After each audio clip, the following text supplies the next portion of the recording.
Hey, good evening, everyone. Welcome to another exciting Saturday Night Wine stream and another exciting episode of Drink with Rick. I'm Rick, and tonight, we're going to open a Chianti, and I have some food to pair it with that should go well with a Chianti. I'm excited to try this out and see how it tastes and how it pairs with the food. Anyway, I'm glad you're here. Those of you who are here, thank you very much for being here. This is Drink with Rick. This is a stream of consciousness kind of show. I do have some show notes. I have them right here, as a matter of fact. I don't always follow them because this show is not about me. It's about the wine, somewhat. But this show is really about you and me getting together on a Saturday night, just kicking back, relaxing, and having a great time.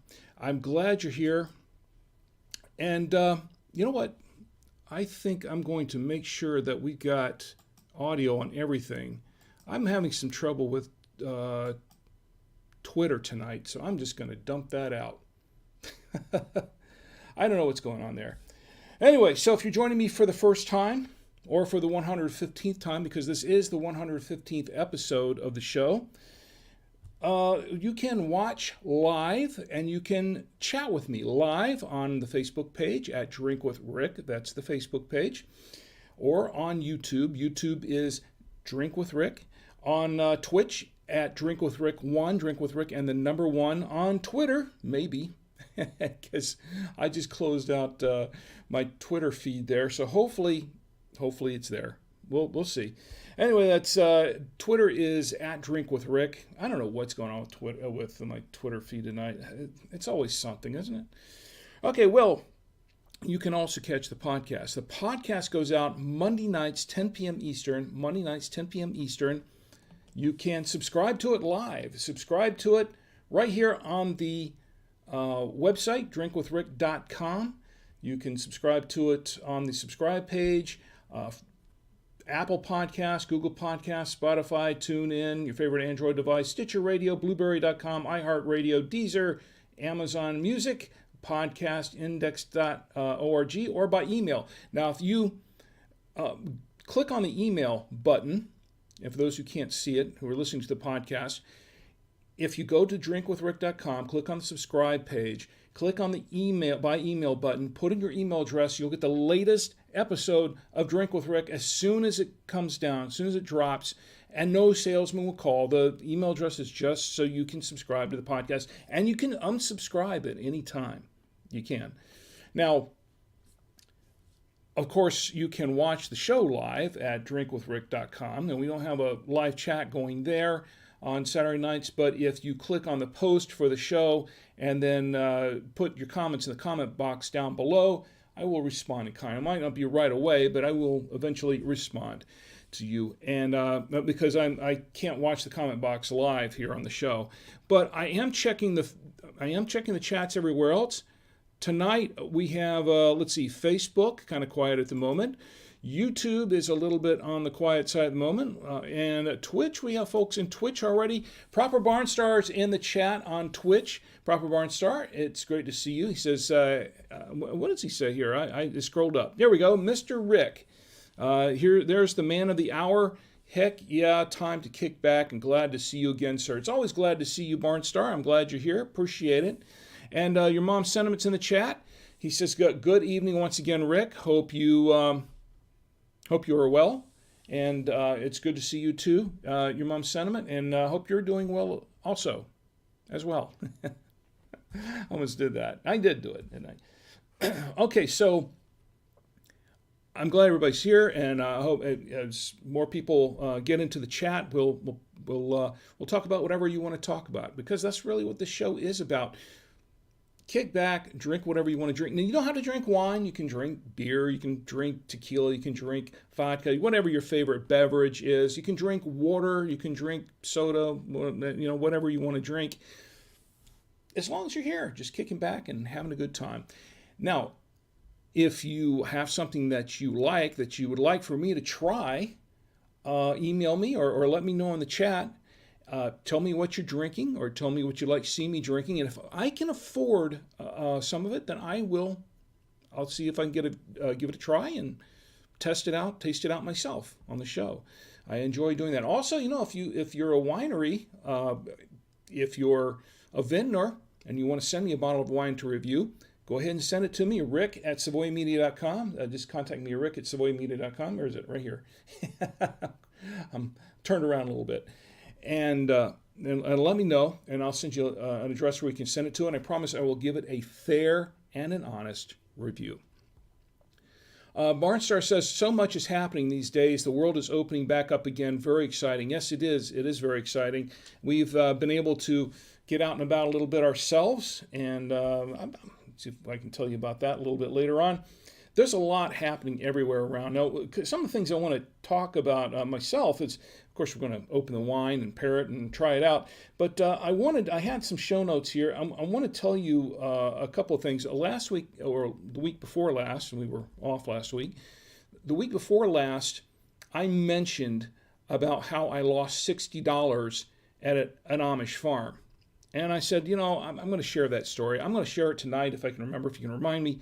I'm going to see if I can share that story with you tonight. It's kind of funny now. Well, it's still not really funny. It's $60. It's funnier now than it was at the time. I can tell you that much. Also, I'm going to tell you how you can win a free bottle of wine. A free bottle of wine. That's cool. That's always cool, right? And also, I'm going to relate to you, I'm going to tell you why the podcast, Drink with Rick, was dropped from Amazon Music Podcasts. And I think I should let you know about that because you're part of the show and you should know. And it's also kind of a wake-up call to other people that are podcasters, and particularly in relation to Amazon, what they can and cannot say on their podcasts, what they should and shouldn't say on the podcast, and particular to Twitch streamers. So you might want to stick around if you're a Twitch streamer, if you're a content creator on Twitch.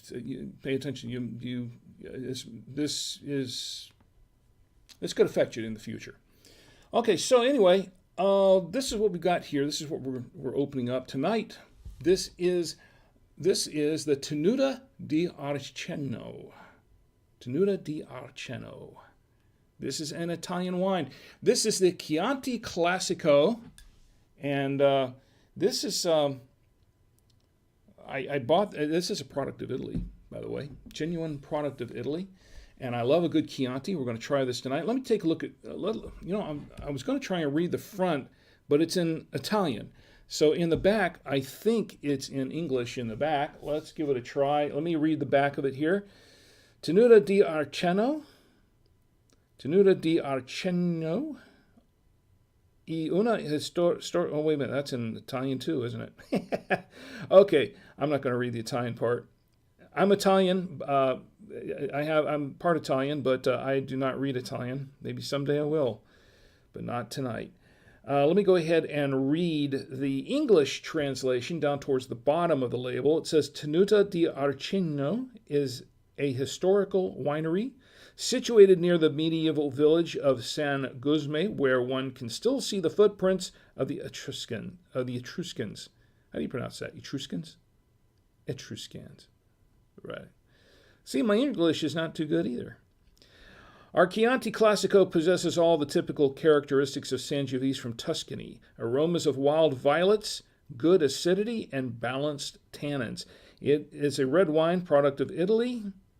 It is 14.5% ABV, alcohol by volume, in this 750 milliliter bottle of wine. Now, this should be good. I like a good Chianti, and hopefully this is a good Chianti. I'll tell you what I paid for it in just a little bit. Barnstar says, ooh, fancy. Yeah, it looks fancy, I'll tell you that. It does look fancy. Let's see if it tastes fancy. My lovely wife, Chi, is in the chat on Facebook. She says hello, and hello right back. Oh, and I can't forget this. Thanks for reminding me, Chi. My wife has also prepared the plate that we're going to pair with this, or the plate of food that we're going to pair with the wine. And let me cue up camera 3. This is camera 3. We have here, this is a pizza. Pizza with beef on it. And we also have some ziti, some baked ziti with some cheese on it. We also have 3 cheeses here. Now we have the Bellafitano Merlot, which is over here, I believe. and then we have a Colby Jack, and we have this Toscano with Syrah. And this should be this Toscano cheese with Syrah on it. Both of these should pair pretty well, and the Colby cheese as well. We do not, unfortunately, have any of the Trader Joe's double cream Gouda tonight. That's an unfortunate fortunate fact, but maybe we'll have some next week. We'll see how it goes. Anyway, let me check the chats one more time, and then we'll go into opening the wine and tasting it, seeing what we got. And Rye Bread Art is in the chat. Rye Bread Art, it's good to see you. Glad you're here. Please stick around. We're going to have some fun tonight. And Barnster says it's a party now with bread here. That Rye Bread's nickname, Rick. Rye Bread. Okay. Let's go ahead and open this wine. It's a lot more fun if I'm partying with everybody here. If I've got something to drink, right? All right. So let's go ahead and open this now. For starters, I've got my foil cutter. Let me move this to the side here. That's there we go. We have some birthdays to toast, by the way, and an anniversary. That's going to be kind of cool. And let's see, the foil is off. Let me get my trusty mechanical corkscrew. We're going to need a mechanical corkscrew. It says 2018 on the. It says 20. I don't know if you can see that there. 2018 on the cork. Ooh, a sign of class, huh? 2018. There's a dock stamp on here too, so we know it's from somewhere outside the U.S. and we're guessing Italy because that's where it says it's from. And here we go. It took me 2 tries to get that open. Ooh. Let's see. It must have been in there pretty good. All right, it's open. Had me worried there for a minute. I thought it wasn't going to open. And we have our trusty Veneto aerator from the Veneto Wine Lover set, and it's available from Amazon. Why did I spell it out? I'll explain later. Okay, and to pour it, we have the aerator, and then to hold the grape juice, the grape drink, the nectar, the grape nectar. We have my trusty Galway genuine Irish crystal glass from Ireland. And this was given to me by my employers at BuyTwoWayRadios.com. Let's pour a little bit in here. Very deep color here. Oh. We'll give that a try here in just a moment. Let's set that aside. We're going to let that open up just a little bit. And while we're doing that, let's learn a little bit more about this wine. And by the way, Barnstar says, I really want to try that, but the nearest Trader Joe's is a ways away. But the cream brie is pretty dang good. Yeah, it is. Actually, the brie is good, and we've had it. I think we've had that brie on the show in the past. Worked pretty well with one of the wines. Not so well with the other wine because it was not a good wine brie combo, but I think one other one that we tried it with was actually very good. But that's good. Yeah, the brie is pretty good. Let's learn a little bit more about the wine here. Now, I did some checking on it online. Wine store, this is where I purchased it at Wine Store and our local store in Blakeney here in North Carolina. And according to the Wine Store, Sangiovese, here we go, located in the Castelnuovo Berardenga portion of the Chianti Classico, or the historical Chianti region within the much larger delineated as Chianti. Arceno is both traditional and modern, if a bit more contemporary, in its embrace of Bordeaux varieties. Now, I'm reading this directly from their website at winestore-online.com. I'm not going to read the whole thing, but I'm going to read a little bit. That's what they have there, and supposedly it's pretty good. So we're going to try it out. I checked on Vivino. Vivino gives it 3.9 stars out of a 5-star rating. And supposedly some people, they say it's among the top 3% of all wines in the world. That's the 2016 vintage. This is the 2018 vintage. Now, I checked around prices, price-wise. I went on Wine Searcher. Wine Searcher had it, let's see, Conn's Fine Wines and Spirits, $12.98 a bottle. Redneck Wine Company in Florida, that's in Tampa, the Redneck Wine Company in Tampa, Florida, $16.99 a bottle. Lucan's Wine and Spirits, that's in Florida, in Dunedin, $17.99.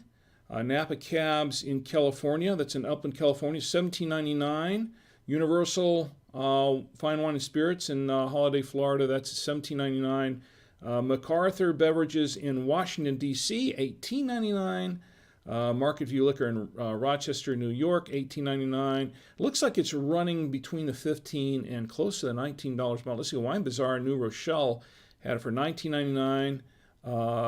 Let's see, Gary's Wine Marketplace in New Jersey, $19.99. Wine.com in Berkeley, in California, $19.99 a bottle. And so on and so forth. It looks like it's averaging. Now, there is one interesting one. What do we have here? Wines Online in Singapore has it for $45.37 a bottle. And I guess that's in U.S. currency. I'm not sure. I can tell you what, though. Vivino has it listed for $27.50 a bottle. Now, I tell you what I paid for, and I'm looking right at the wine store site, but I tell you what I paid for because I have the receipt right here in my hands.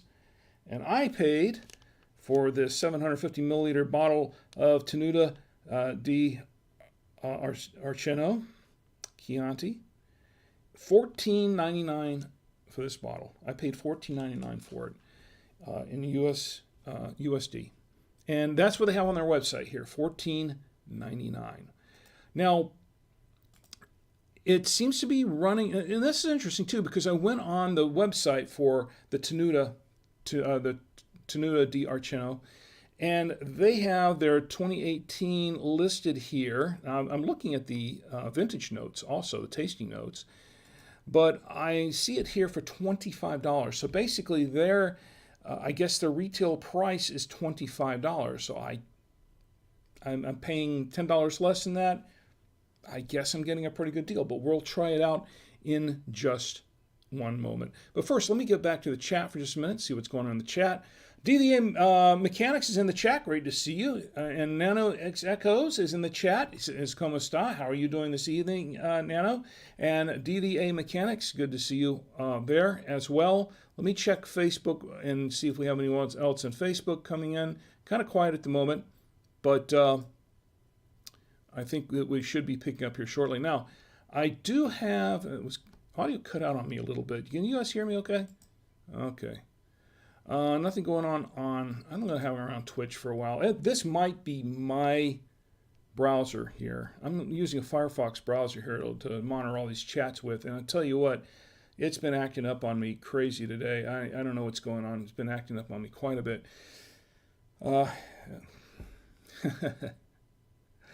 Rybread Art says, audio is good for me. Okay, good, excellent. I'm glad to hear that. No glitches. All right, so let's go ahead and try this wine out. We're going to give it a taste. Let me get things situated with this browser here for just a moment, because I think I want to make sure that I might be just, the thing is about Firefox is that it is a huge memory hog. When it gets to it, it's got a huge memory leak problem. It always has, and I don't think they've really done that much to fix it over the years. But it still seems to, after it's open for a while, it does just seem to just have a memory leak problem. Then you have to close it and refresh it from time to time. I don't know. That's Firefox. I like using Firefox. It's just that's one thing that bugs me about Firefox. It really does. All right, so let's give this wine a whiff. And right on the nose, I'm getting some cherry. A lot of red fruit in here. Yeah, a lot of cherry and some raspberry. And it does smell a little earthy. which is not unexpected from a Chianti, a Sangiovese wine. I'm also getting a little bit of something else here. What is this? Maybe some plum. Maybe some plum. All right, let's give it a taste.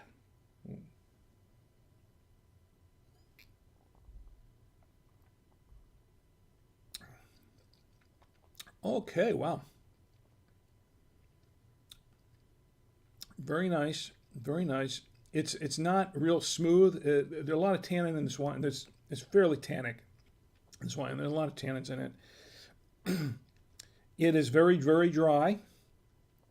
Not unusual for a Chianti at all. It's fine, and it's kind of medium. Even though it kind of looks bold here, going into the glass. It looks like it has a dark complexion, and it looks like a very full-bodied wine, but it is kind of medium as far as the body is concerned. It's not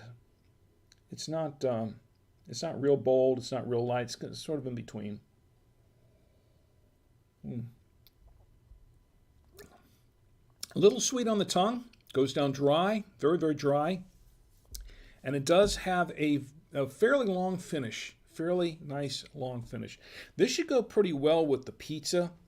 And Chianti's a pretty good pasta wine, I think. I mean, I've always enjoyed a Chianti with pasta. And yeah, no Silence of the Lamb jokes tonight, okay? Not going there, but so yeah, I know. Let me go back to the chats for just a moment. See who else is in the chat for the moment. Okay, still kind of quiet in the chat on Facebook. But it looks like the action's happening here on Twitch. Let's go ahead and pair this with the food. Now I'm going to show you camera 3 once again. This is what we have. I'm going to try it with the pizza first because the pizza it's going to get cold fast, and it's already a little cold. So I'm going to go ahead and try pairing it with the pizza a little bit. And let's give it a taste here. And it's a very good pizza, by the way. I need a little more wine in this glass. It's a very good pizza.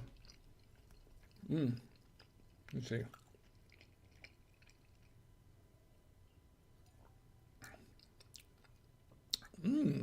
I like that. I like this. Very, very good pairing. Very good pairing. Let me go ahead and try that again. I have another taste. Yeah, Barnstar. Good pizza and wine. Ooh, always a good yummy combo. That's true. Let me see. Very, very good.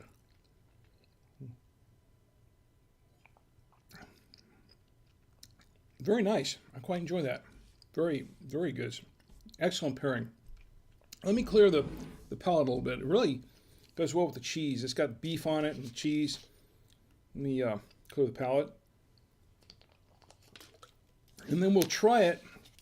We'll try it with the, I'm going to have to bring, here's camera 3 again. We're going to try it with the ziti, the big ziti. That's a big hunk of ziti there. Let me have just a little bit less. We've got plenty of cheese on it, you know. Have to have plenty of cheese on this. And we'll try it. If I can get into my mouth. Have a little more wine. This is very good ziti, by the way. Came from Brooklyn Pizza in Charlotte, North Carolina. Colony Plaza, if you're in the area.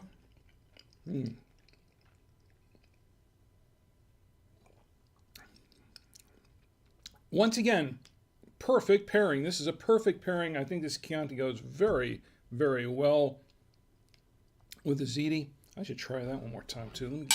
Let me have that plate. Just give me the whole plate. I just sit here and eat this. I'll just eat, and you guys talk amongst yourselves in the chat for a while. I'm just going to sit here and eat this. That's very, very good. Excellent. Excellent. All right.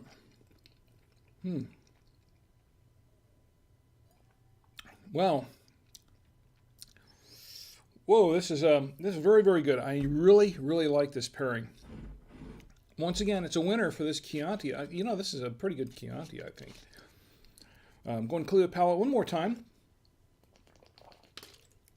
And then I'm going to try it with the, what are we trying here with? This would be the, let's see, what should we try it with? I think we'll try it with, this is the Merlot. This is the Bella Vitano Merlot. We're going to try that. And I like a Parmesan with Merlot on it. It has a little Merlot skin on it. Very nice.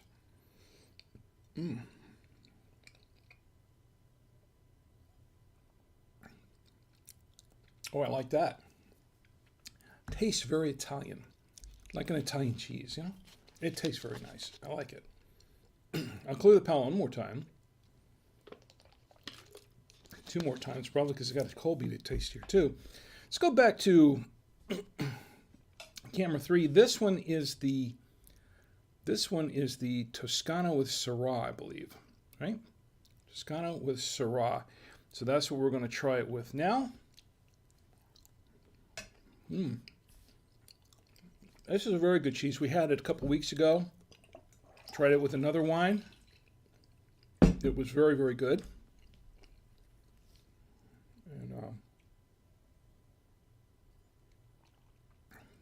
And nice and creamy.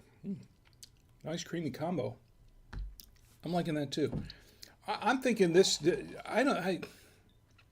This goes great with just about any cheese that is on this plate, or that we could put on this plate, I think. I'm clearing the palate one more time, and we're going to have it this time with the Colby Jack, and I love a good Colby Jack. It's good cheese, good cheese. Try it with Colby Jack. Pour some more wine. Oh boy, I better go easy on this. 14.5% alcohol by volume. Let's see.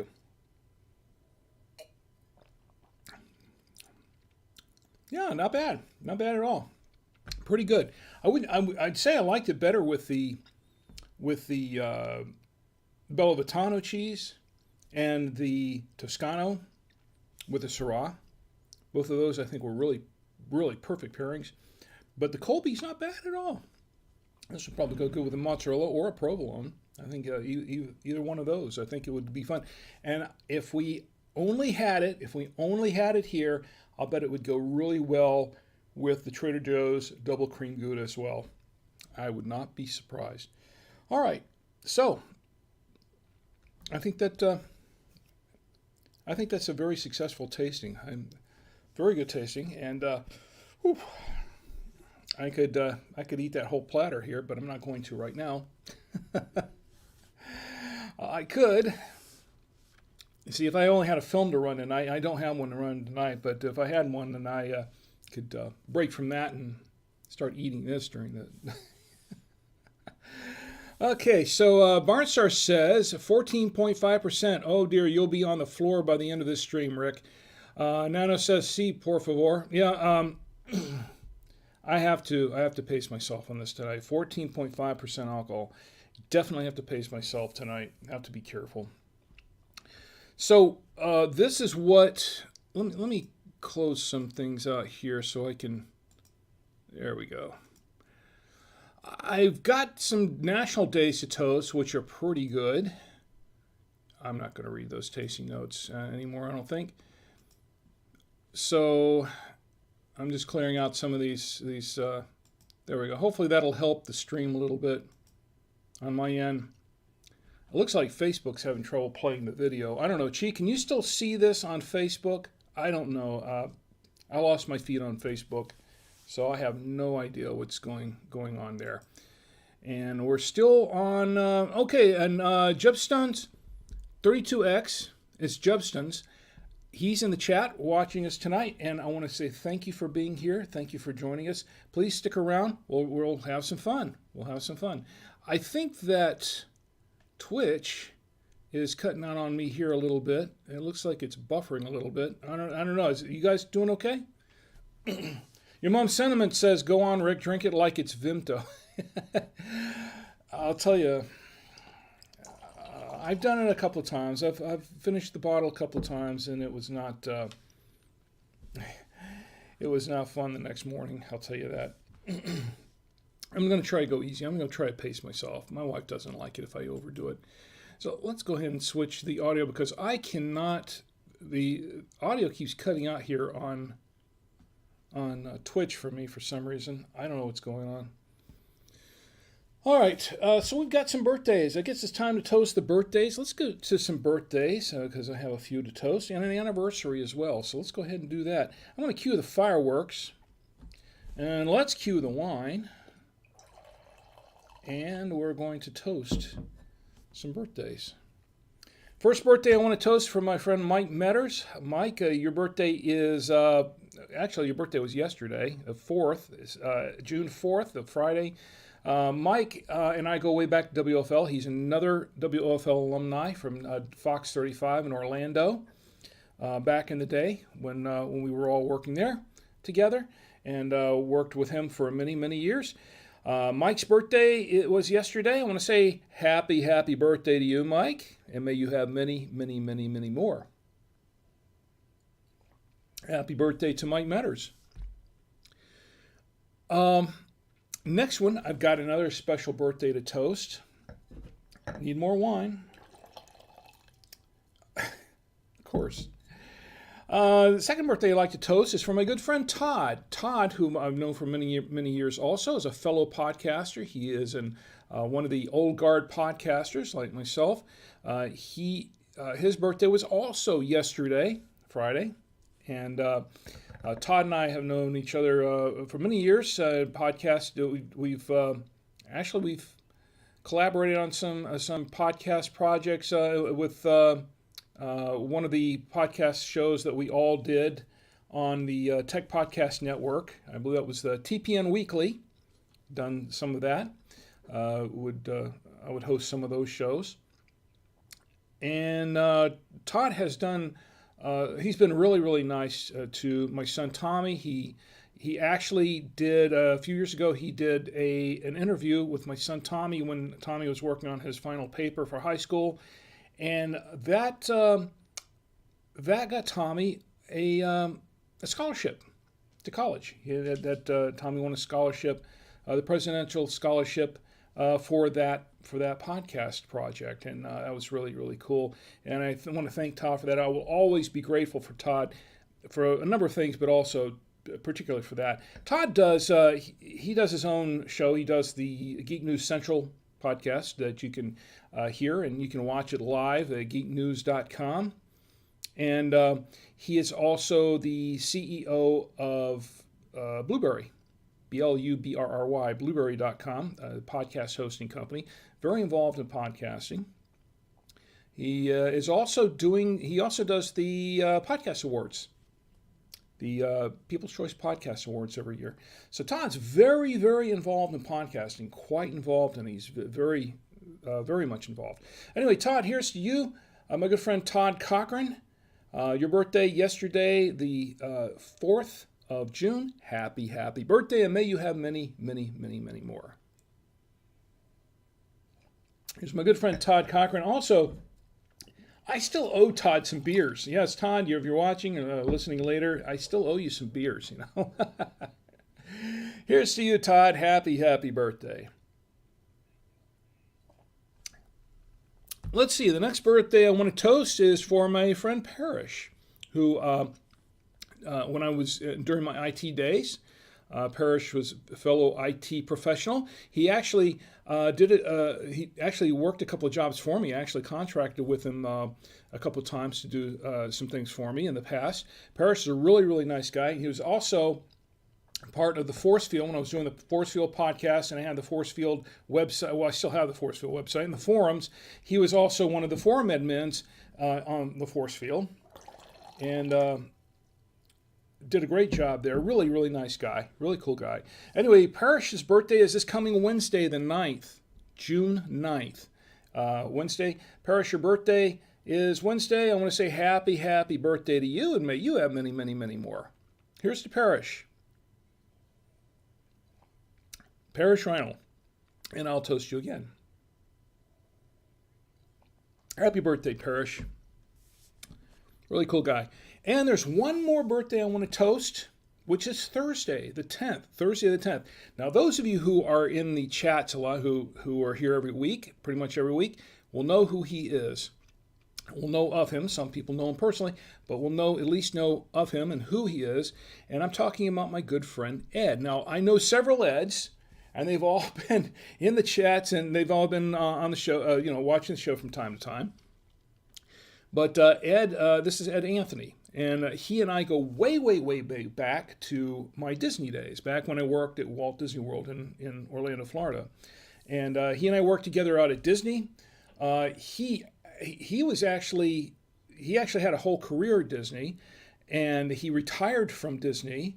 Now, I was only there for 9 years, and I left to pursue other interests, but he continued on, and he retired from Disney, I think about a year or two ago, and he and I have kept in touch over the years. He's a good friend of mine, always been a good friend. He is the Ed that gave me the book, The 1001 Wines You Must Taste Before You Die, which I showed everybody here on the wine stream a couple of times. I don't have it in here with me right now. It's next to my bedside because I read it at bedtime sometimes. So it's a good book for reading at bedtime. Anyway, so Ed gave me that book, a really thick book, a great book, and it's an awesome, awesome gift.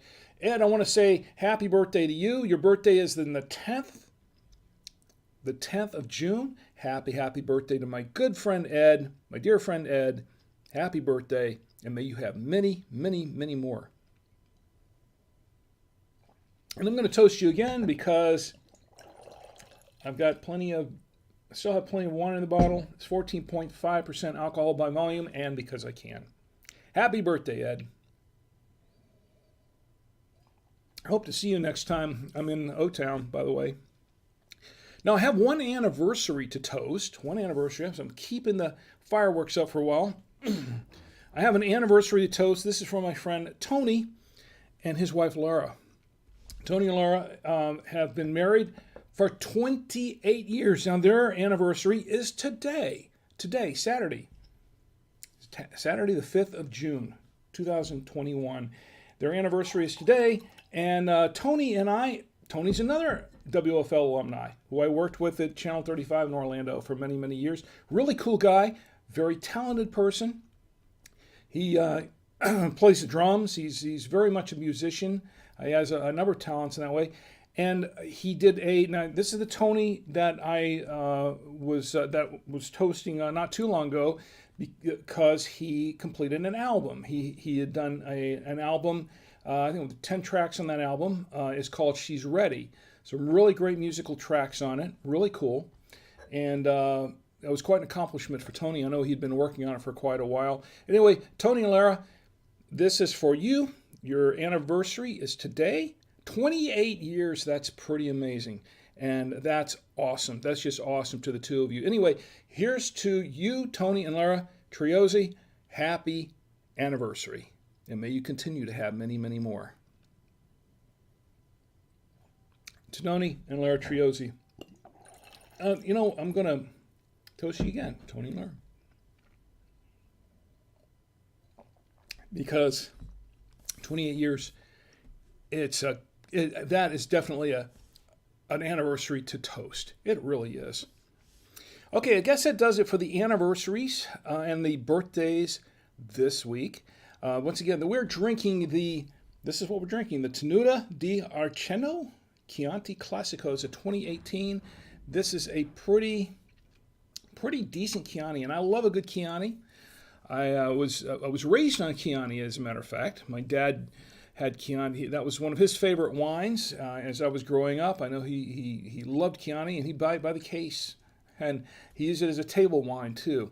So it was, I was around, I've had quite a bit of Chianti in my life. Anyway, that's the Chianti. And we paired it with some food, and it's been great. I'm going to give you my final review, my final summary at the end of the show. Before we do that, let's go back to the chats for just a moment. Barnstar says it's Saturday night prime time on Twitch. It was having a bit of trouble earlier, but it's streaming fine now. See, that's, I don't know, maybe it's the bit rate. I upped the bit rate a little bit. I did some testing on it earlier this week, and it seemed to be running okay, but maybe it's the bit rate. I don't know. Maybe I have to tweak that a little bit more. Might have to tweak that just a little bit more. Barnstar says, don't tell Todd that. Chat pause on me here. Barnstar says maybe he's forgotten. All right, let's see what else we have going on Facebook. Anything on Facebook? She says I can see and hear you okay. Unfortunately, I can't see or hear anything on the Twitch stream. And let me go back to okay, Jebstun's in the chat, I hope, and he's having wine. He's got a wine emoji up there. And Jebstun, what's it's Jebstun's, right? I know the screen's a little bit blurry for me. It's so far back. But he has a wine glass emoji up there. What wine are you drinking tonight, Jebstun's? Tell me what you're drinking. I would like to know. If I can afford it, I'll see if I can try it myself. If I haven't tried it already, let me know. I really would like to know what you're drinking tonight. Okay, so let's go back to, I haven't gotten there yet, the days, the national days.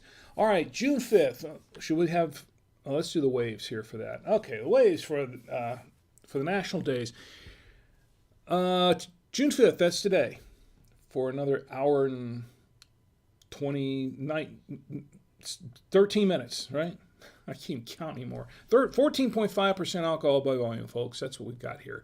June 5th, National Gingerbread Day. You like gingerbread? I like gingerbread. I like things with gingerbread foods, cookies, gingerbread men cookies, and all this stuff around the holidays, that sort of thing. Gingerbread.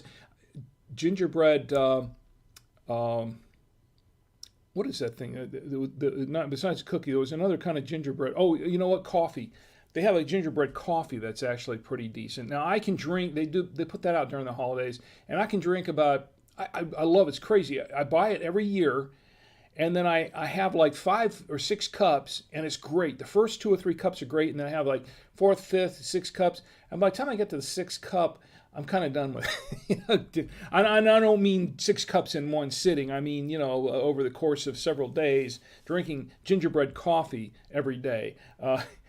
After a while, for the first few days, I can really enjoy the gingerbread coffee, but after, about the end of the week, I'm kind of done with gingerbread coffee, and it's back to the old Maxwell House or something. Gingerbread Day. I like good gingerbread, though. Okay. It's also National Moonshine Day. Did you know that today is National Moonshine Day? Have you ever had moonshine? You really, really need to be careful with moonshine. That'll mess you up. That's like drinking, well, oh man, that stuff, you can run your car on that, I think. Moonshine, it depends on how they make it, how they distill it, but tell you, I remember the first time I even took a whiff of moonshine, and somebody had a jar of it, I keep it in a mason jar, and she opened up the mason jar, and I was going to have some. I just took my first whiff, and it was like, whoa, that's strong stuff.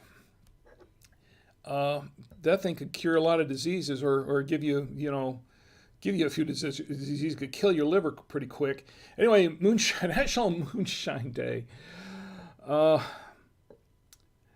Gingerbread, Barnstar says gingerbread coffee. Now we're talking. Yeah, that sounds incredible. I've had moonshine in Denmark. How is the moonshine in Denmark, Barnstar? I tell you what, the moonshine up in the hills, if you're in the deep south here, and then they still make moonshine in the hills. I could tell you stories, but I'm not going to right now. Corn squeezins. Boy, they could make that pretty potent. I tell you, I stay away from that stuff now. So now, National Moonshine Day, National Veggie Burger Day. Now, have you ever had a veggie burger? Well, you know that Impossible Burger. I remember when it was a Burger King that came out with that Impossible Burger, and when it first came out, there was just this huge clamoring for it. Everybody rushed out to get it, and it was just a big rush to get it. And then after they got it, it was kind of like, well, this isn't so great. More hype than anything else. I've had veggie burgers. I like some veggie burgers. They're okay. They make them with black, like black bean and stuff like that.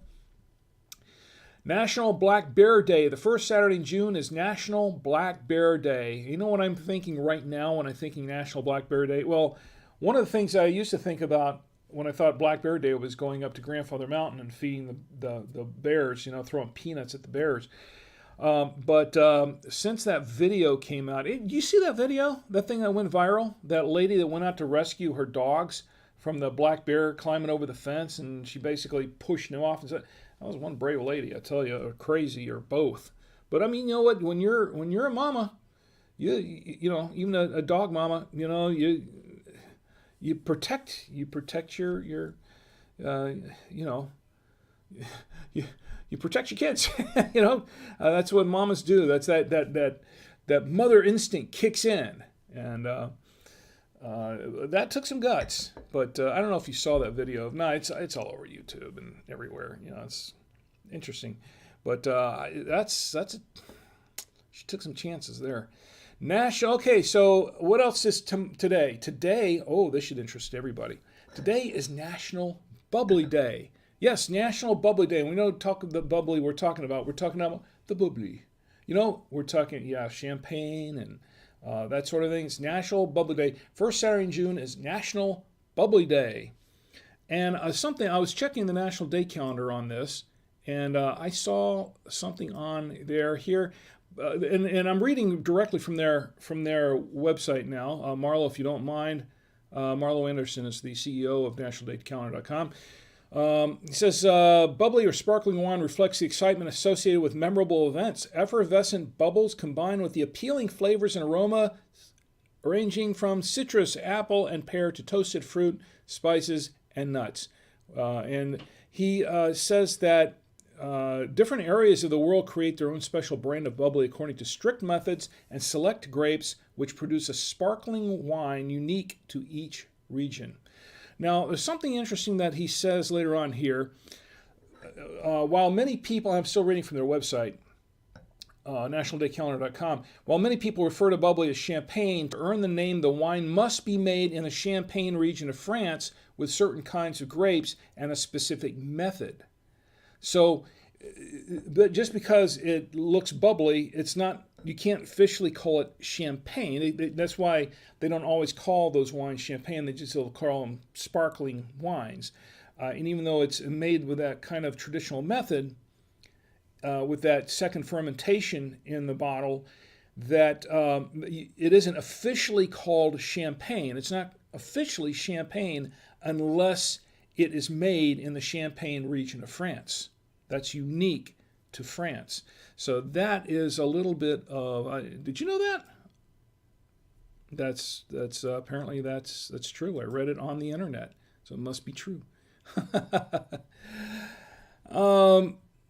Let's see. Let me go back to the chat for just a moment. And Barnstar says, I've had moonshine in Denmark. My buddy and I were traveling on an overnight train and met a dude who had made his own and shared it with us, and we were flying high the rest of the night. Oh, I believe it. I bet you crashed in the morning, too. I bet it was a hard crash, too. Barnstar says, no, this was really strong homemade alcohol, equivalent of moonshine. So it wasn't moonshine. We weren't talking corn. It wasn't corn, because that's how moonshine is generally made. It's specifically from corn. But he said, it was really strong homemade alcohol. Must have been. You're flying high in the rest of the night, and hopefully you didn't crash too hard the next day. Let's check Facebook for just a moment. Barnstar says it was some sort of grain alcohol. So it could have been any grain. It could have been rye, could have been wheat, could have been some kind of grain alcohol. It could have been corn. Could have been corn. Could have been, then it would have been moonshine pretty much. And let's see, nothing else going on Facebook at the moment. And Jebstone, tell me what you're drinking. I really would like to know. Seriously. Okay, let's get back to the national days for just a moment, and I'll get through this. And let's see, National Bubbly Day. So we'll drink to National Bubbly Day. I'll drink to that. First Saturday in June. Today is also National Prairie Day. Bury me not on the lone prairie. National Prairie Day, first Saturday in June. Also, the first Saturday in June is National Trails Day. Happy trails to you. It's the National Trails Day. I have hiked some trails, and every once in a while I like to do that. I'll drink to that. Tomorrow is June 6th. It'll be tomorrow in about an hour. Tomorrow, June 6th. Very, very important day tomorrow. Tomorrow is D-Day. I mean, from D-Day, from World War II. D-Day, June 6, 1944. And it's the most commonly known as D-Day. But this refers to the landing of the Allied forces on the beaches of Normandy in France. This is the landing, this is the battle that really turned the tide of World War II. Really changed. It was codenamed Operation Overlord. I'm reading this from nationaldaycalendar.com. It was following the Battle of Normandy along a 50-mile stretch of beaches, including Utah and Omaha Beach. The attack became known as D-Day. While many explanations exist for the name, one reason may be due to the military countdown. The countdown designated the day and the hour of the assault. D represented day, and H represented hour in the military. And this is this is the battle that liberated France from Germany, northern France. And from Germany, and there were 160,000 Allied troops from Britain, France, and the United States under the leadership of General Dwight D. Eisenhower. They manned more than 5,000 ships and 13,000 aircraft the day of the initial landing. Now, it is known as how the tide turned in the war for the Allies. So that was D-Day. Today is the anniversary, the anniversary of D-Day. So let me find my list again. Here we go. D-Day. I will drink to that. This is to D-Day. June 6th. Tomorrow is also National Eyewear Day. Yes. Wear your eyewear. Be proud to wear your eyewear. Now, here's something. I also pulled this off nationaldaycalendar.com. I'm getting lazy about this, aren't I? June 6th, we can see clearly and look good doing it as we celebrate National Eyewear Day. This is, I'm reading this from nationaldaycalendar.com once again. And according to the website, they're saying that spectacles have been around for 7 centuries. The early versions were only worn by monks and scholars. That's because those were generally the people who could read, who were literate and could read. And when the printing press was invented in 1452, and literacy increased, the demand for eyewear increased also. More people began to wear eyewear. So, and eyewear these days is stylish. Now, I remember I had a huge stigma about eyewear when I was a kid, mostly because my mom pretty much picked out the eyeglasses, and she chose some eyeglasses that appealed to her, which she was wearing the horn-rimmed glasses. That's what my mom wore. She had she was very nearsighted as I was. She wore kind of like the horn-rimmed eyeglasses that a lot of ladies wore back in the 50s and the early 60s. That was what was in style there. So, of course, my first pair of glasses were kind of like that, only for guys, for kids. And I tell you what, I was harassed relentlessly by my peers at school. I was ridiculed and made fun of, and I was called Four Eyes, and all that stuff. That kids are cruel, they really are. But it was demeaning. I was considered the geek, the nerd, the four eyes. It wasn't my fault. It was just the way I was nearsighted. Still am, by the way. But it was very demeaning. It was a little bit traumatizing to a little kid. And never fully got over that, really, until I was in my adulthood. And then more and more people. The thing is, back then, it was being a geek or a nerd or looking like one was, you're basically a pariah, right? You're basically a pariah. You're an outcast. The interesting thing is that all that changed back around the time the computer age came about. And all of a sudden you had geeks and nerds that were becoming millionaires and multimillionaires and billionaires from doing all this techie stuff. That a lot of them wore glasses and a lot of them were geeks and nerds, and then to gaming and Dungeons and Dragons and all that other, all the geeky stuff. And all of a sudden being a geek or a nerd was cool. All of a sudden it was cool. So here I was growing up in school and I was an outcast. Now, after I graduated from high school and spent a few years out in the real world, all of a sudden everything changed and it was cool to be a geek. And not only was it cool to be a geek, but it's funny because you never could get a date with a girl when you were wearing glasses when you were in high school. And back in my time in high school, you were looked down upon.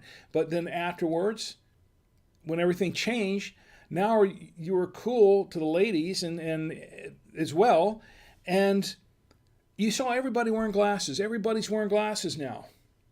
A lot of people wear glasses. Young, old, in between, doesn't matter where you're from, what background you're in. A lot of people wear glasses, and a lot of people that didn't wear glasses back then wearing glasses and contact lenses and stuff. And so now it's cool. Now it's accepted and it's cool and it's very stylish. In fact, it's very stylish to wear glasses.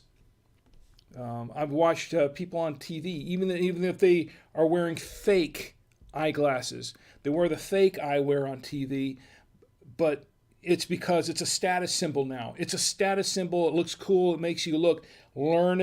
It makes you look suave.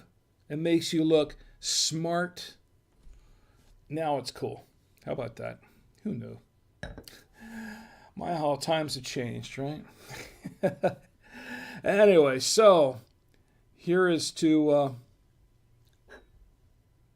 Eyewear Day. June 6th is also National Higher Education Day, National Gardening Exercise Day. Get your gardening exercise in, folks. National Yo-Yo Day. And we're not talking about yo-yo, Mom. We're talking about yo-yos. Okay? National Yo-Yo Day. National Drive-In Movie Day. Oh, I got drive-in movie stories. This could go long. Anybody, who hasn't been to a drive-in movie? Who hasn't been to a drive-in movie in like 20 years? Drive-ins are coming back. Drive-in movies are coming back. Can you believe that? That's what I heard. Anyway, I haven't been to one lately, but the drive-in movie, when I was a kid, I could tell you some stories. When I was in high school and college and a little beyond that, and I'd hang out with my buddies on when I was young on Fridays and Saturday nights, and we'd drive out to the drive-in movie. A whole bunch of us would pack into the car, get as many people packed in the car as we could, drive out, and just pay for the carload and go watch a drive-in movie. You sit out there, and it could be a double feature, it could be an all-nighter, and we could get out, just set the blankets out, pick up the big goofy speakers that they had there, and put them around us. Find an empty open area where there weren't many cars parked, and just set out a blanket and just set the speakers around us, kick back, get some snacks, and just have a good time. Just hang out on Saturday night. Have I told this story before? There was one time when my buddies and I went to the drive-in, and we were, and I think a couple of them got into the trunk. Somebody got in the trunk, I think, or snuck in somehow. We were sneaking people in, right? I think a couple of the guys snuck in through a hole in the fence to join us without paying. Is it okay to tell this now? Yeah. We were such renegades, right? So, if that's the worst thing I've ever done, no, it's not the worst thing I've ever done when I was a kid, but we're not going there now. Anyway, so lots of stories to tell. So we go out to the drive-in. One time we went out to the drive-in. I had my big green car, big tank car, and everybody's piled into that. And we're just hanging out, and we're sitting on the roof or on the hood of the car, because back then the car was built like a tank, so you could do that. And it starts to rain. It starts to rain in the middle of the movie, and so I tell my friends, I say, okay, I'm going to go get to the snack bar and get some snacks. So I went to the snack bar because it starts pouring down. The rest of them got into the car and rolled up the windows. It was like it was really stuffy because this is Florida, and they couldn't really deal with that. They're just sitting out in the rain, just trying to watch this movie in the rain, and in a car with no real ventilation because the AC didn't work. And in the meantime, I go into the snack bar and I go to the projection booth and I said to the guy in the projection booth, I said, hey, can I sit here and watch this for a while here because it's raining outside? He said, sure, go ahead. So I sat out there and I'm looking out the window, as the projector shooting the film through the hole in the wall, out the window. So I was sitting there just watching the movie from there, high and dry, nice and dry, just sitting there in the projection booth. And I was doing that for about 20 minutes. And after a while, one of my buddies were in the car, and they were going like, what happened to Rick? Where'd he go? What happened to Rick? And one of the guys said, well, let me go look for him. So he wandered off to look for me. And he found me in the projection booth. So he said, well, okay, I should sit here and watch the movie here too. So he sat down, and we're both watching the movie for a minute. And about another 5-10 minutes later, one of the other guys gets out of the car and says, what happened to these guys? Where'd these guys go? So it's been like half an hour. And so they go looking for both of us, and they see us in the projection booth, and he said, oh, I'll sit here and watch it too. And then the one guy, I think there were like just one or two left, and they finally got fed up and wandered in, and they saw us in the projection booth. They got mad at us. But yeah, it was one of those stories. Anyway, that's what 14.5% alcohol will do on a Saturday night. Bring out all these stories. Okay, so where was I? Okay, National Trails Day. Let's see. Well, we're past that. National Drive-In Movie Day. I'll drink to that. National Applesauce Cake Day. I've never had applesauce cake. Have you had? I haven't even heard of applesauce cake. I don't know. Pineapple upside down cake, yes. Applesauce cake, no. It's also, tomorrow is also National Cancer Survivors Day. That's the first Sunday in June. I will definitely drink to that. I'm very sensitive. I've lost three family members to cancer, and I don't want to lose any more. I don't want to lose any more friends to cancer. And anyone who can survive cancer, I will drink to Cancer Survivors Day. I will drink to that. And with that, I would say I think that does it for the national days. Once again, we're drinking the Tenuta di Arceno Chianti Classico. This is a 2018. Let me get back to the chat for just a moment. Because I did go off on a tangent here. And let me scroll up here a little bit because I missed some things on the chat here. Barnstar says, oh no, it's like when moms pick out clothes for the kids. Yeah, you're talking about the eyeglasses? Yeah. My first pair of eyeglasses, my mom picked them out. After that, I said, no. I'm picking out my own glasses. And you know what? That turned out to be just as bad because I had no fashion sense. Excuse me. The wine. Because I had no fashion sense whatsoever. And I still don't. My wife usually picks out my clothes for me because she is much more fashion conscious than I am. And I'm glad she's there to do it. Barnstar says, usually doesn't end well. No, when your mom picks out your clothes for you, no. Barnstar says, oh, yo-yos are so much fun. I used to have a lot of fun with yo-yos. I learned a few tricks, which I have forgotten them over the years because I haven't played with a yo-yo in like 40 years. Barnstar says, thanks my parents for never taking me to one. Sheesh. Talking about a drive-in. But I've snuck into plenty of cinemas to watch movies. Yes, so have I. And you say, as a teenager, he has that in parentheses, as a teenager, that is. Of course, we don't do that kind of stuff now, do we, Barnstar? We're older and we're wiser now. We're much more, our morals and ethics are much higher than that now, aren't we? Yes. Yeah, I used to sneak into movies quite a bit. Back in the day. When I was a teenager, of course. Yes. So let's see. Let's check Facebook, see what's going on Facebook. Benny, my sister-in-law Benny's in the chat. She says, hello, Rick. Excuse me. I need some water here. Just a moment. Wow. Throat's drying out. All this wine, my throat's drying out. How about that? My sister-in-law Benny's in the chat. Benny says, hello, Rick. Alex said he couldn't recognize you because he hasn't seen you for a long time. Well, you know what, Alex, I've seen you on Facebook, and I can say I can hardly recognize you because you've grown up so much. You're growing into a fine young man, and I'm glad to be able to watch that happen. From afar, I am, but I'm glad that everyone's posting pictures and keeping me up to speed on what's going on with you, Alex, and your sister. And Alex, I'll tell you what, here's a toast to you. Alex is my nephew, my grandnephew, actually. He's my grandnephew. Alex, here's to you. But yeah, I'm getting older. I'm getting older and balder. I'm still me. But it's good to hear from you. It's good to hear from you too, Benny. I'm glad you're here. Stick around. We're going to talk about. We're going to have some fun. Just tell me what's going on, how things are going on with the family, and let's see what else is going on. Nothing going on. It's kind of quiet on YouTube.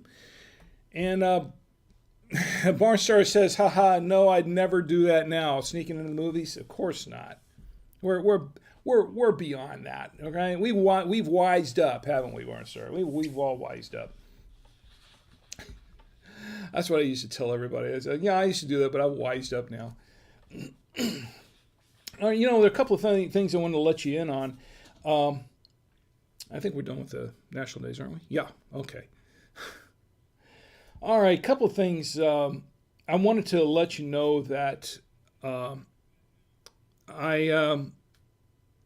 podcast version of this show, of Drink with Rick, is... I don't have a cough button here. Yes, I do. Sorry about that, folks. The podcast version of this show, which normally goes out to just about every venue out there, is no longer on Amazon. I just want to let you guys know, but I also want to let you know why it isn't. And it's also kind of a heads up, especially if you are on Twitch, if you're a streamer, if you're a content provider or a content creator on Twitch, this is something that you'll want to pay attention to. My podcast, I Drink with Rick, the podcast version, used to be on Amazon Music Podcasts. Amazon Music launched their own podcast area there, Amazon Music Podcast, which meant that they made it available on the Amazon Echo and, the Alexa. We could just say, hey, Alexa, play Drink with Rick podcast. And she said, sure, I'm playing the latest episode. So up until about 2 months ago, that was not a problem. About a month or two ago, I noticed that my podcast, Drink with Rick, was no longer showing up on Amazon Music Podcasts. It was no longer showing up on Amazon Music Podcasts. And I was saying, well, what's going on here? That's really, really odd. So I did some digging, and I tried to resubmit, and nothing. It wouldn't show up again. So I'm thinking, what's going on here? So I'm checking around, and it turns out that Amazon had changed their terms of service a while back. Now, they had actually done this towards the end of 2000 or middle of 2020, during the pandemic days. And they had changed their terms of service, but it was a little, the way they did it was, it had a little bit of an ominous tone to it. And they said that they wouldn't accept podcasts, or they wouldn't allow podcasts on their platform that disparaged Amazon in any way, or that promoted products that were not Amazon products. So I'm thinking to myself, okay, wait a minute, let me think. What did I do? Oh, yeah, two things. One, I was promoting Amazon products, right? I was promoting Amazon products on there, but I wasn't making anything off of them. But the one thing I did do is on Twitch, I had qualified for the Amazon affiliate program, and I turned it down.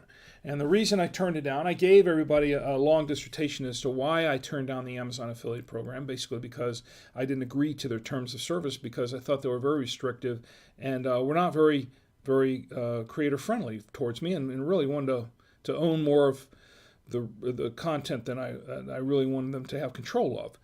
So because of that, I declined the affiliate program. Now I went to the long thing about it, and those of you who've been watching and understand what's what happened, and I'm not going to go into that now. But I was thinking, okay, yeah, I did do that. So I'm going back, looking at the terms of service. You can't say anything that disparages or criticizes Amazon. And I have, on more than one occasion, I have given a criticism to Jeff Bezos and Amazon, and because Amazon does own Twitch. Okay, criticism, but fair criticism. They're fair criticism. Nothing mean or arrogant. It's a fair criticism. Wasn't happy with being jerked around like the way I was jerked around. That's fair. Okay, and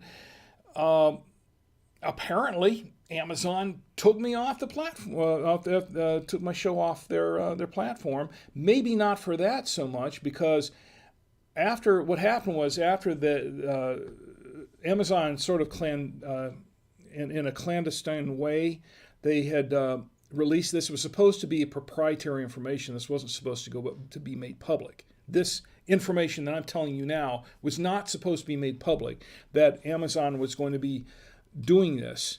But because Amazon had sent it out to all of their members and to media outlets, and nobody had signed an NDA, a non-disclosure agreement beforehand, nobody had signed one, then everyone was free to go ahead and broadcast it out. Now, of course, that was bad for Amazon, because, of course, everybody did. They made a big deal out of it and said, hey, this is not cool. Well, Amazon changed their terms. They changed them again, got rid of that particular language, and changed it to say more along the lines of, you can't, very, very strange stuff, you can't promote products, you can't advertise products that are not Amazon products. You can't advertise non-Amazon products, third-party products. You can't put a ratings on products. Now, let's say, for instance, that you are going to rate, like say, I give this wine 4-star rating. Let's say you gave it a 4-star rating. You can't do that. That violates their terms of service, because it is not a 4-star rating on Amazon. It's not an Amazon 4-star rating. It is your own 4-star rating. So you can't do it. Now, I did a lot of that here on the show too, where I was given the 90 points and things like that from the wine industry. Okay, I did quite a bit of that. And of course, I was promoting products that were not Amazon products, like the radios, buytwowayradios.com. I promote the radios and give out a promo code. You can't do that on Amazon. You're not allowed to do that unless it's all just Amazon product. It has to be Amazon product. Now, we're talking about podcasters here. Podcasters that they have their own advertisers, they run their own ads, and they're on Amazon as one more platform to distribute their podcast on. A lot of podcasters did not like this term. They did not like these terms, especially the first terms when Amazon was saying, well, you can't say anything disparaging about Amazon. You can't criticize Amazon. That lets out a lot of podcasts because there are a lot of podcasts that are review podcasts. There are a lot of podcasts that are opinion podcasts that people, some people don't. Some people have some issues with Amazon. Some people have some issues with Amazon products. Some have issues with Jeff Bezos, who runs Amazon. So those are podcasts that would get, once they're discovered, get kicked off the platform. They would not tell you. Now, they didn't tell me. They didn't send me an email and say, we're no longer going to, because of this and this and this. They would never explain it. They would say, because of this and this and this, we're removing you from our platform, removing your podcast. Nothing, zada, zip, zilch. I did not receive any communication from them. All they did was just quietly remove it. And then when I tried to put podcast back on, quietly removed. Again, they're quietly rejected. And this is not cool. This is very unethical and very, in my opinion, it's immoral. And that's just my opinion. But I think that's what Amazon did here and the way they did it was very, very shady, very underhanded, very not cool at all, very restrictive. And it violates my rights to free speech. Now, granted, they're their own platform, so they have the right to do whatever they want to do. If they don't want your kind of speech on their platform, they don't want your ads on their platform, they have a right now to take them off. But this is what I'm getting at. This has a lot more. This has a lot more of an insidious. This is a lot more insidious in the long term, I should say. It has a lot more. It has darker implications going forward in the future. This not only lets a lot of podcasters out that would normally be able to podcast on Amazon, like myself, but by doing this, they're basically shutting out a lot of the people who are doing stuff that they're doing this to make a living on. Now, I'm not making a living off the show, obviously, But if I wanted to, if I picked up an advertiser or two, that's my livelihood, and they're shutting me out of that. Now, this has some connotations. This has some, I should say, some negative implications for those who are streaming on Twitch, because Amazon owns Twitch. And they have very restrictive requirements for being an affiliate and a partner, which is why I'm not either. Even though I qualified for the affiliate program a long time ago, I'm not either, because I'm not going to agree to that. But this has some negative implications for anybody who is a streamer on Twitch or is a Twitch content creator in the long term. What this means for those of you, who's to say that, let's say you're on Twitch and you're promoting some games that Twitch does not sell. Down the road, as they tighten their grip on all of this, who's to say that the games that you are promoting, let's say for instance that you get an advertising deal with a game company, and you can offer some games at a discount or promo code or something like that, and you start doing that, and Twitch and the Twitch terms are changed to the point where you can't do that unless you're going through Amazon or through Twitch to do it. You run the risk of getting kicked off the platform, and without any notice. Okay. There are people that do that now that are, and I'm not going to name any names because I don't want to get anybody in trouble, but there are one or two people that I watch now that there's one guy who's selling computer games, used games, and they're not being sold through Amazon. He's got his own store he's selling them through, and he does it. And I love his channel because it's really cool. I mean, I like to get on there and watch it sometimes, because I think, well, this is like Home Shopping Network on Twitch. This is very cool. I'd like to do something like that. But, Amazon, following following their terms, their new terms of service, and applying it to Twitch, could cut that guy off without notice. And he's not doing anything. He's not doing anything illegal, immoral, or unethical by doing what he's doing. He's perfectly fine doing what he's doing. But who's to stop him? Who's to stop Twitch from just cutting him off? Okay. Now here I am giving some negative. Well, I wouldn't say negative, but it's. I'm just what I am is I'm doing right now is I'm just explaining my frustration with it. My frustration. How long have I going to be on Twitch? I don't know. I could, for all I know, somebody at Twitch could be watching this show and decide we got to get rid of this Drink with Rick guy on the show, so we're just going to cut him off. So I might not be on Twitch tomorrow. I mean, it just might be the end for me, you know. So that would not. Okay. It could wind up like that. You know what I mean?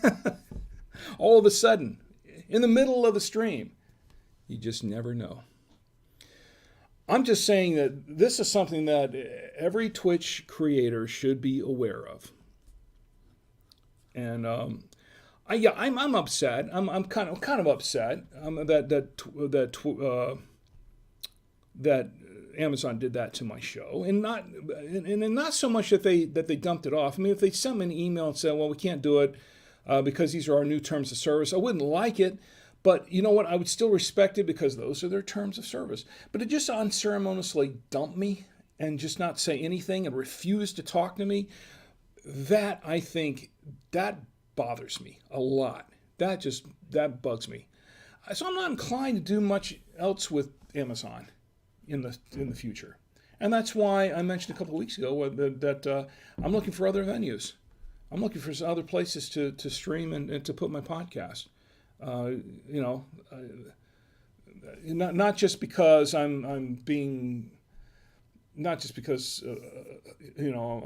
trying to get like up yours Amazon or something like that. That's not the case at all. The case is survival. If I want to continue, what if all these other streams that I'm multi-streaming on decide to do the same thing? I don't have any place to stream. So I'm looking for other places. I'm looking for as many platforms to get on, just so I have a place to stream, just so I have a place to connect to you, so you can connect to me, so we connect to each other, and continue to have a great time.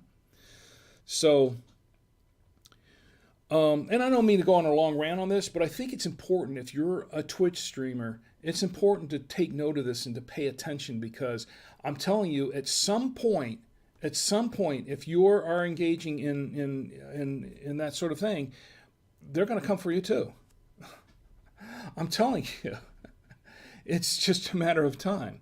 They're going to continue to change their terms of service and make them more and more restrictive until you're limited to doing just what they want you to do and what they want you to say and how they want you to say and do it, and promoting their products and their services if you want to be on their platform. That's pretty much it. I'm just saying, mark my words. It's coming.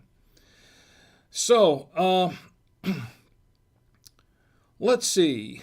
Who in the chat? Nano says adios. Well, I hope you're not going anywhere, Nano. Hope you're. Thanks for being here with us tonight, and let me know how you're doing. Barnstar says, "Vent, sir. Please vent. Release your burdens. Amazon is on." Chat pause here. Amazon is on my list too for other reasons. I'll tell you, it's scary times for content creators. I think we're getting there. Let me check Facebook. I haven't checked into Facebook for a while. And once again, Benny, I hope you're doing well. And tell Alex, if Alex is watching. Here's to Alex. Again. Okay, so I didn't mean to go too long on this. But there are a couple of things I did promise you that I was going to tell you the story of how I lost $60 on an Amish farm. Okay, a couple of weeks ago I was talking about cryptocurrency and how I was investing in a little bit of cryptocurrency and that sort of thing. I've done a little bit of that, and it's been kind of a wild ride, especially the last few days on the crypto market. That's because we got some billionaire named Elon Musk out there tweeting stuff every couple of days that are just really. I don't have anything against Elon Musk. It's just I wish he quit tweeting stuff all the time about cryptocurrency, because it's not helping. It's not helping, Elon. It's not helping. So anyway, I've done a little investing in cryptocurrency, and from time to time, and it's kind of fun. It's kind of interesting. I've been learning a lot. Continue to learn a lot. But I was relaying a story about how, I was doing a little bit of this investing just for fun, and it was just and I was using the example of how I went to Vegas and blew $50 in Vegas just for fun, just for entertainment. That's what all that was to me. It was just entertainment. So it's not a big deal if I lost $50. What did hurt me was losing $60 in an Amish farm. Need more wine or something. Okay, and I did. I lost $60 in a farm and an Amish farm, and I was not gambling on the farm. I was not, if anyone knows anything about the Irish, they would know that I was not gambling on an Irish farm. I actually did lose $60. I mean, literally lost $60. So here's what happened. I'm walking around. I've got $60 in my pocket. It's 320s, I think it was, in my pocket here. And I was walking around the farm, and this is not like one of those genuine Irish farms where the Amish, they do their thing and people aren't really allowed to hang around their farm. This was one of those touristy Amish farms, the kind that the roadside Amish farm that you go in, you pay $10 to go in and tour an an Amish farm, right? And it's kind of like how the Amish lived, and you take them up into the house, kind of, everything's, it's all staged. The whole thing is staged. They got the bedrooms and the kitchen and the living room where the Amish would live, and it's kind of like this old farmhouse. And then they've got the stables, and then they got a couple of animals out there hanging around. They got some chickens in a farmyard and stuff, and you can tour around it. It's a tour, but it's basically all staged because it's just like a touristy kind of farm, right? An attraction, a local attraction. So we were all there, and we were wandering around having a good time, and I had some cash. When we were paying our entrance fee to get into the farm, I had $60 in change, and I stuck it in my pocket rather than putting it into my wallet. I just shoved it in my pocket. The same pocket that I think I have my phone in. I think you know where I'm going with this, right?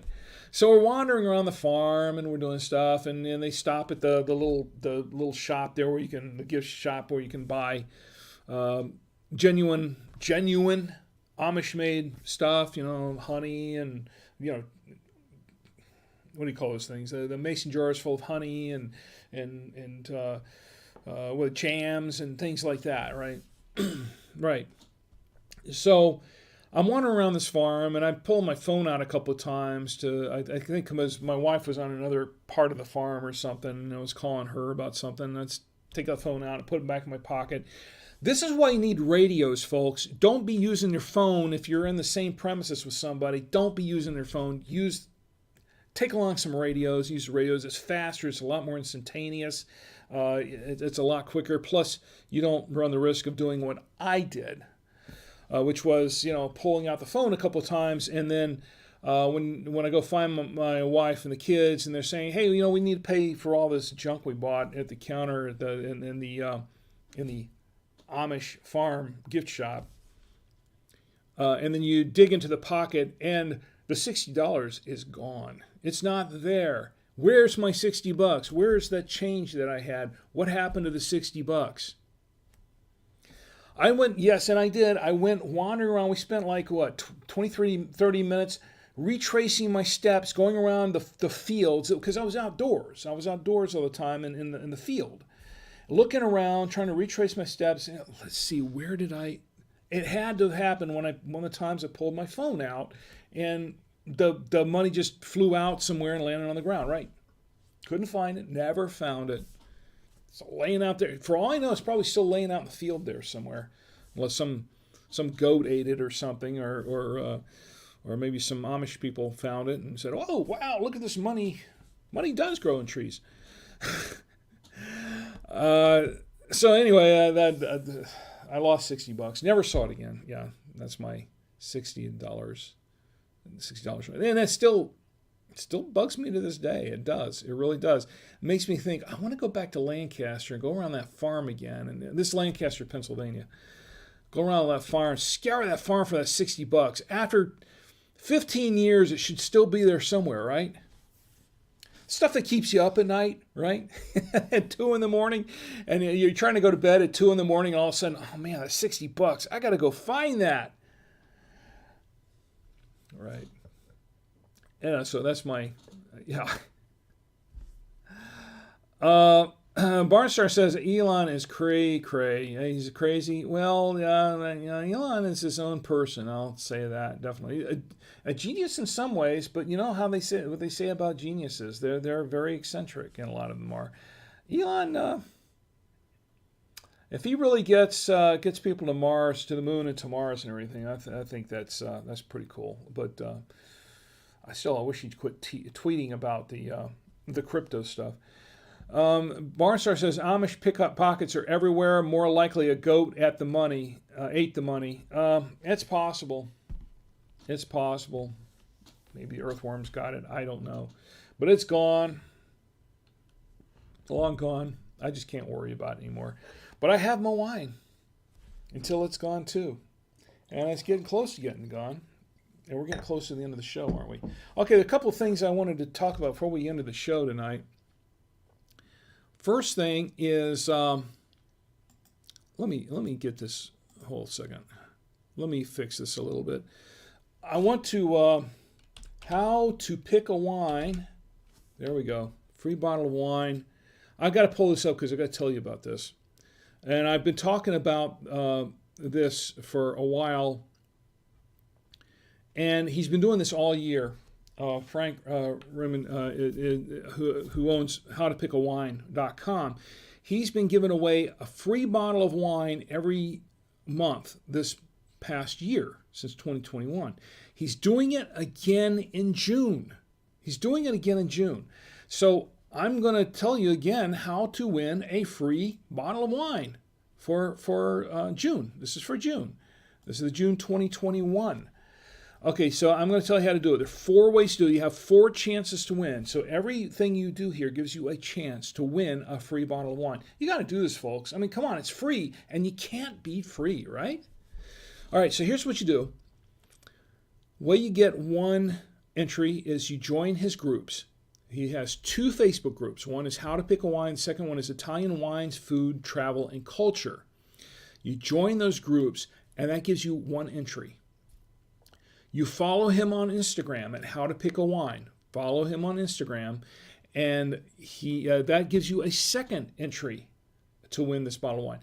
You scroll down, you go to this website, you scroll down to subscribe to my blog via email, and subscribe to his blog via email at howtopickawine.com, and that gives you another entry. The 4th way to do it is to hit like on his post.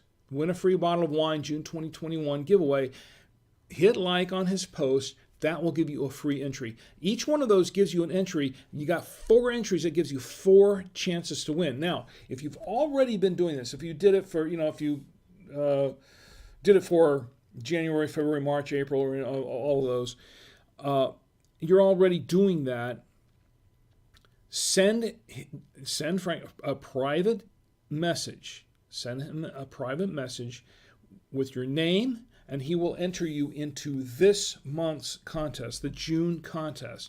So go to howtopickawine.com, and this is Frank Roman's site, and he will enter you into the giveaway to win a free bottle of wine for June 2021. Got to do it, folks. Got to do it. I mean, you can't pass that up, right? You can't pass that up. I'm doing it. So you're competing with me. But I hope you win. I've got plenty of wine here. You see, I have plenty of wine. I hope you win. Please do it. All right, one more thing I've got to talk about. Of course, it's hurricane season. June 1st was hurricane season. Hurricane season 2021. They say there are going to be more storms than you can shake a stick at. Hurricane season is here. I'm encouraging everyone to go to ready.gov. Ready.gov. It's a government website. Look down the list of items that you need for an emergency kit. Put together an emergency kit. And it's handy for not just hurricanes, but for anything else you're doing. Put together an emergency kit. Okay? The third item on the list, at least the last time I checked, was a weather radio. Get yourself an emergency weather radio. These are really cool. This is an ER310 from Midland, but there are a number of the different kinds out there. There are a number of different brands out there. Midland is a premium brand. They make a lot of really good emergency weather radios. Get yourself an emergency weather radio. If you go to buy2wayradios.com, go to buy2wayradios.com. And yeah, I know. I just the lower third is just there we go. Go to buy2wayradios.com and buy an emergency weather radio. There are a lot to choose from there. Some of the two-way radios have emergency features to them, and NOAA weather alerts and weather channels and things like that. Emergency alerts. Go to buy2wayradios.com. And you use the promo code WINESHOW at checkout. That's WINESHOW, WINESHOW, Wine Show, one word. At checkout, you can save 5% off your entire order. And it's not just the radios, and it's any product on the site. Ham radios, FRS, GMRS radios, marine, airband radios, business radios, any kind of radio there, plus any of the accessories that you want. Go to buy2wayradios.com. Use promo code WINESHOW. You can save 5% off your order. Now, for full disclosure, I am the product manager for buy2wayradios.com. They don't pay me anymore for doing this. They're not sponsoring the show per se, okay? My boss just gave me a promo code. He said, hey, give this to your viewers and your listeners at Drink with Rick on the Saturday Night Wine Stream, and they can all save 5%. That's very cool. So I am... and that's really, really cool, and I'm giving this to you, okay? I'm not making any more for it. As a company, we're making 5% less, right? Take advantage of the promo code, and be ready. The important thing is whether you get a radio from buy2wayradios.com or not, just be ready and get yourself an emergency kit together and get yourself an emergency weather radio, okay? You'll thank me later. So, anyway, that's pretty much all I've got tonight. Once again, this is what we've been drinking. I'm going to give you my final review. This is my final review on the wine. We've been drinking this Tenuta di Arceno. It has gone very well with everything that I tried. We tried it with, of course, here's what's left of it. Here's what's left of what I tried. We tried it with a pizza with beef. We tried it with the big ziti, which is all very cold now. And we tried it with the Bellavitano Merlot cheese, Bellavitano with Merlot. Then we tried it with the Toscano with Syrah. We tried it with this Colby Jack, and it was all very, very good. This wine is great. I really, really enjoy this wine. I highly recommend it. It's available. I paid $14.99 for it, but it's available across the internet for between $15 and $25 a bottle. $25 might be pricey for some.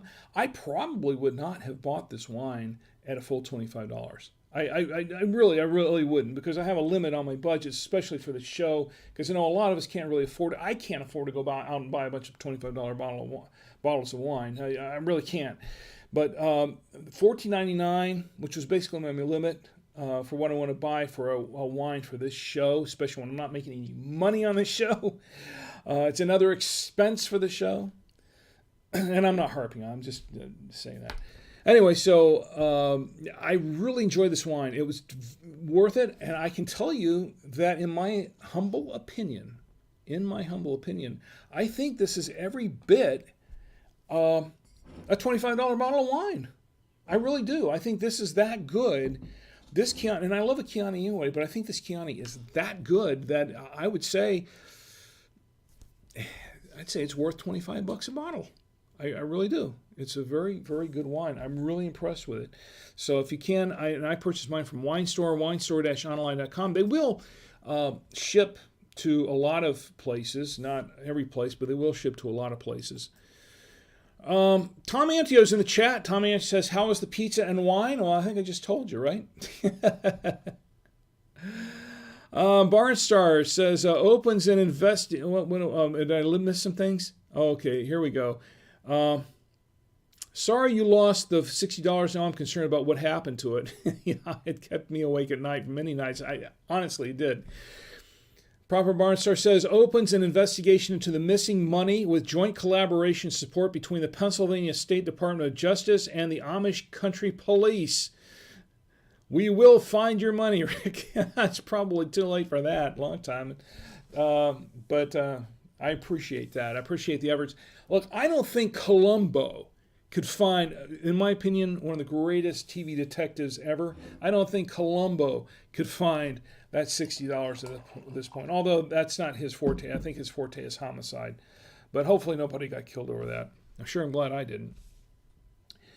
Anyway, the wine is really good. I really enjoyed it. And I really enjoyed tonight. I really enjoyed being here with everybody. I really appreciate it. I appreciate everybody being here. I do. And for those of you who are watching and listening later, I want to wish everybody a great week. I want to thank my wife, Chi, my lovely wife, Chi, for being here, for making this really nice platter of food that most of which was actually purchased from the restaurant here locally, but the cheeses she put it all together. She puts it all together herself, and she does a fabulous job at it. She is an amazing person. And you know what? Before I go, I've got to give a toast to my wife Chi, because she is embarking on a new chapter of her career. So she's just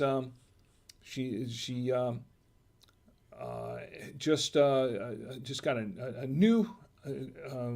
She just got a new job, and she is starting that on Monday. And I know she's very excited about it, and I am excited for her. And first of all, she's very accomplished. She's very good at what she does. Very smart lady. She's my wife, after all. She married me. I don't know how smart that was, but we all make mistakes, right? I was one of them. It's okay. But no, my wife, she is a very talented, very lovely, and very, very smart lady.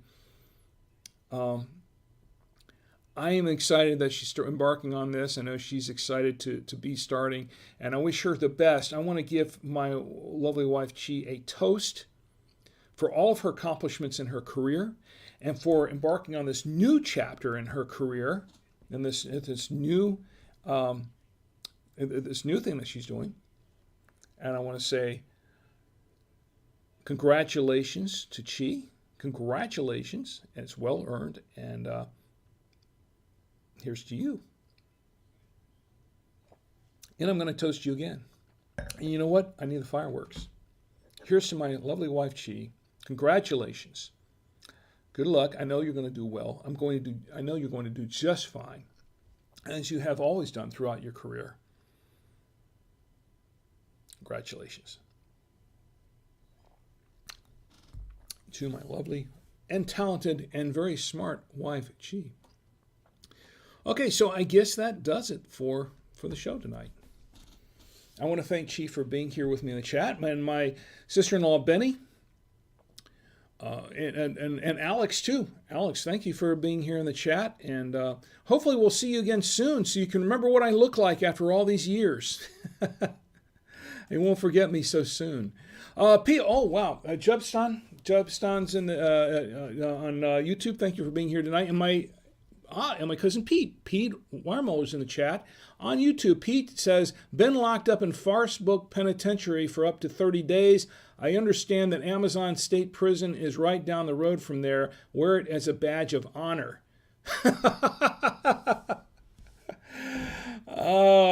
Pete does not mince words, does he? Pete does not mince words. Well, Pete, here's to you. Pete, you've been in Facebook prison for a few times, haven't you? Here's to my cousin Pete. I'm glad to see you here. Anyway, Jumpson says, good show, Rick, and thank you. You know what? This show is good not because of me, not because of anything I do. This show is good because you're here. And I'm not making this up. I'm not making this up. It is everyone who is here participating, everyone in the chats, everyone who talks with me, who brings up stuff, who tells me what they're doing, how things are going, who puts in their opinions, who puts in their 2 cents, which is worth more than that actually than 2 cents U.S. American is worth these days. This is our show, yours and mine, and I appreciate you being here. You make the show. You make it. So here's to you, Jebson. Here's to you. Anyway, Jebsons and Pete, thank you for being here on YouTube tonight. And for everyone on Twitch, all those who are on Twitch, those who are viewing and not in the chat, it's okay. You don't have to say anything, but I really wish you would, because I want to acknowledge you being here. Barnstar, as always, my friend, thank you for being here. It's great to see you. And your mom Sentiment, thank you for being in here as well.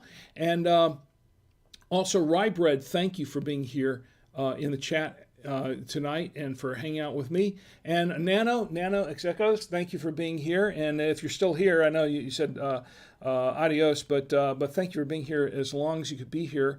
And DVA Mechanics, thank you also for being here. Did I miss anybody? Rye Bread Art, I did mention you here. And anyone else that I missed here? Anybody else that? Let's see. Nano, I got you there. Yeah. And Tom Antio, thank you for being here in the chat. I appreciate it as always. Barnstar says, Barnstar says, I got to catch up with this. Barnstar says, congratulations, Chi. You lucky ducky for having such a great wife, Rick. Yes, I am. I am very, very blessed, fortunate, and lucky to have such a wonderful wife. She is always fun. And Barnstar says, always fun to hang with Uncle Rick. Thank you, Barnstar. I appreciate it. And Barnstar says, Amazon State Prison. And Barnstar says, oh, stop it. It's at least 23% you, Rick. Is it down to that amount? 23% exactly? I don't know. It's mostly you guys that make this show. I'm just here to kind of, keep things going. I just kind of help keep things going, but that's you. This show is all about you guys, really. It's all about us together. Barnstar says the rest is us. Yes, it's all about us, you and me. And here is to us. Here is to you and me. I want to thank everybody for being here with me tonight. It is much appreciated, more than you can ever know. Really, it is very much appreciated. Next week, we're going to open, I think that one. It's a French wine. Maybe, unless something else comes along. We'll see. Barnstar says to us and to us. Yep. I do appreciate you being here. And this is why I say, I want you to have a great week, but most of all, I want you to have a safe week. I say this because I mean it. Each and every one of you. It's important that I want to see you back here next week. So have a great week. Have a safe week. Don't drink and drive, please. Drink in the comfort of your home, your apartment, your hotel room. wherever you are, and call an Uber, call a Lyft, call a cab. You know the drill, right? Stay home, stay put if you have to. Stay home and drink at home if you have to. Don't text and drive. That's bad too. Because I want you to have a great week, but most of all, I do want you to have a safe week. So you can join me here again next week on the Saturday Night Wine Stream. And we can all get together and drink with Rick. Good night.